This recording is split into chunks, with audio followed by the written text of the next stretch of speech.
In today's video, we are going to discuss about Hiligaynon. Is it a language o dialect? Wika ba ito o dialekto? People often misconceptualize Hiligaynon as dialect and rather often called it as Ilonggo. There's a lot of misconception about this language that needed to debunked and to learn more about the correct technicality and the usage of this language. In this video, I'll delve into a discussion about Hiligaynon, aiming for a deeper understanding and increased appreciation. Let's embrace the roots of our native tongue, Hiligaynon, not only to foster a stronger connection, but also to preserve our unique identity as speakers of this language in the ever-evolving world of languages.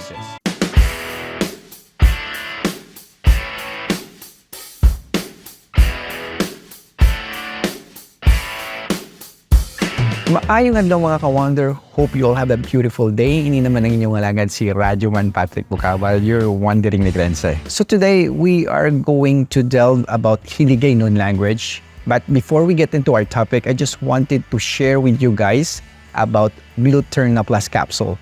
This supplement helps enhances my memory. One of its key ingredients is the butterfly pea flower or Clitoria ternity. According to the studies and research, this plant enhances our memory, and by taking Gluturna capsule, it boosts the levels of a chemical called acetylcholine in our brain. Acetylcholine is essential for good brain health. High acetylcholine levels in the brain are known to decrease age-associated memory loss and improve our memory. And consumption of Gluturna Plus capsule can improve thinking abilities and boost our overall brain health, which is malaki talaga ang tulong sa akin when it comes doing some research and creating a educational content like this one. So, mga ka-wonder, back to our topic. Among the nearly 200 languages spoken in the Philippines, Hiligaynon is utilized by approximately 9,300,000 individuals within and outside the country as their native tongue. Additionally, there are 5 million people capable of speaking Hiligaynon with a notable degree of proficiency. Ranking as the fourth most spoken language in the Philippines, Hiligaynon is also classified as one of the Austronesian languages. Primarily concentrated in the Western Visayas region, specifically in the province of Iloilo, Capiz, Guimaras, and Negros Occidental, of which Hiligaynon holds a significant presence. It extends its reach to South Cotabato, encompassing areas like General Santos, Sultan Kudarat, and North Cotabato in Sorc-Sargent, Negros Oriental in Central Visayas, Masbate in the Bicol region, and Romblon and Palawan or in Mimaropa region. What makes Hiligaynon a distinct language, and why is it often mistaken called a dialect by other speakers in the region? In fact, the misconception extend beyond the Hiligaynon language. Languages such as Ilocano, Cebuano, Waray, and various other Filipino languages are erroneously labeled as dialect. This type of thinking among the common Filipinos, based on my observation, began with what is called as a Filipino language, or what we call the national language. For most common people or Pinoys, Filipino or Tagalog is considered the primary language, while other Filipino language are mistakenly referred to as dialects. Unfortunately, this misconception was not addressed in our schools in the past. That's why it creates confusion in today's generation. For a clearer comprehension of this subject, let's delve into the essence of a language. Okay? So, ano kibalang language? A language, by definition, is a communication system utilized by a specific country or a community. Each language possesses its distinct sets of words or vocabularies. For instance, let's say for example, the phrase good morning in different languages. In English, good morning. In French, bon matin. In Japanese, ohayo gozaimasu. In Tagalog, magandang umaga. Each of these languages has its own set of words that are unique from one another. Now, let's delve into this within the context of Filipino languages to better understand why is it called a language, not a dialect. So, isa-isa ko na ton ang good morning sa different nga lingwahe sa Pilipino. Okay? Of course, sa Tagalog, magandang umaga. Sa Cebuano, maayong buntag. Sa Ilocano, naimbag abigat. In Hiligaynon, maayong aga. In Kiniray-a, maayad nga aga. In Kapampangan, mayap ayabak. Sa makita ninyo, sa common phrases na good morning, each Filipino languages has its own unique words. Kung ikumpara mo, ang kada isa nga regional speakers. That is why nga ginatawag ina nga lingwahe hindi dialekto. In what you observe in common phrases like good morning, each Filipino language again has its own unique words when you compare the regional speakers of each. That is why it's referred to as a language, not a dialect. Now, what is a dialect? And what is the difference between a dialect and a language? Okay, so by definition, a dialect is a form of language that people speak in a particular part of a country containing some different words and grammar. To better understand what is referred to as dialect, let's take an example. For example, the English language and its dialects. The crucial concept of comprehending a dialect is the key term known as mutual intelligibility. Now, in the English language, there is a variety of dialects. We have British English, we have American English, we have Canadian English, and Australian English. Each of these speakers can understand each other when they're communicating.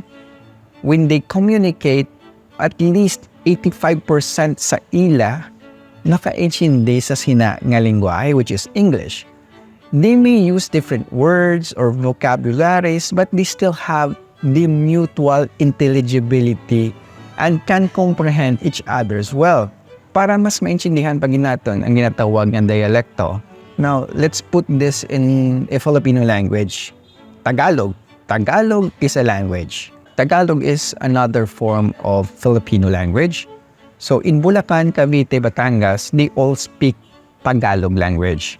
Kung ibutang mo sila sa isa lang kalugar in one place and have them talk, they don't have a hard time understanding each other since at least 85% or 90% of their spoken words are the same. So, amo na ginatawag nga dialekto, may mutual intelligibility. So, ano naman ang mga dialekto sa Hiligaynon? Within the Hiligaynon language, various regional variations exist or dialect. That's including those in Northern Iloilo, South Iloilo, the Urban Iloilo or Iloilo City, and Capisnon, which is distinctive using the word inda, and also in Bacolod or the Bacoleño dialect, the Northern Negros and Southern Negros, and the counterparts in Marbel and other parts of Cotabato. Unfortunately, there hasn't been a comprehensive compilation or research conducted within the Hiligaynon dialect, but I'm optimistic that there may be one in the future. So I hope you have now a clear understanding of the distinction between dialect and language and why Hiligaynon is appropriately referred to as a language. My goal in making this video is to enhance your comprehension of our Hiligaynon language. And another common misconception involves the use of the term Ilonggo to denote the Hiligaynon language. Isang example sina is kung someone bala nga gambal Hiligaynon, then someone would ask you, anong imong nga lingwahe or anong ginahambal mo, Ilonggo? So that's one of the most common misconception nga ang pagnawag sa aton nga lingwahe nga Hiligaynon is they call it as Ilonggo. One of the most misconception ginaya. So, to simplify and promote understanding, let's apply common sense, okay? The province of Iloilo has two major native spoken languages. What is that? Hiligaynon and Kiniray-a. Once again, let's utilize common sense analysis. How can you refer to a language as Ilonggo when what is spoken by a native of Iloilo is Kiniray-a? And he is technically an Ilonggo or Ilongga, but he or she spoke Kiniray-a. So, I hope you get my point. It is more accurate to use Ilonggo to describe someone from Iloilo, while the spoken language is Hiligaynon, creating indistinct identities. Nowadays, it's common to use Ilonggo interchangeably as a language. However, when it comes to technicality, the correct usage for the language should be Hiligaynon, so that part of our identity outside Iloilo can be preserved and recognized instead of being generalized as Ilonggo. For instance, I am from Negros. I was born here, a true-blooded Negrense. And I speak the Hiligaynon language, but I am not Ilonggo. I am Negrense. I take pride in being a Negrense. And due to these distinctions in usage, some vloggers or celebrities claim to be Ilonggos, even they were born in Bacolod or other parts of Negros, Capiz, or Cotabato. Shouldn't they be proud of their own roots? Well, establishing distinction based on where you grew up is not intended to create division, but to foster a sense of identity, preserving our own cultural and tradition and love for the place of your origin. Right, so before we wrap up, I would like to thank everyone for the support. I hope you learned something new today.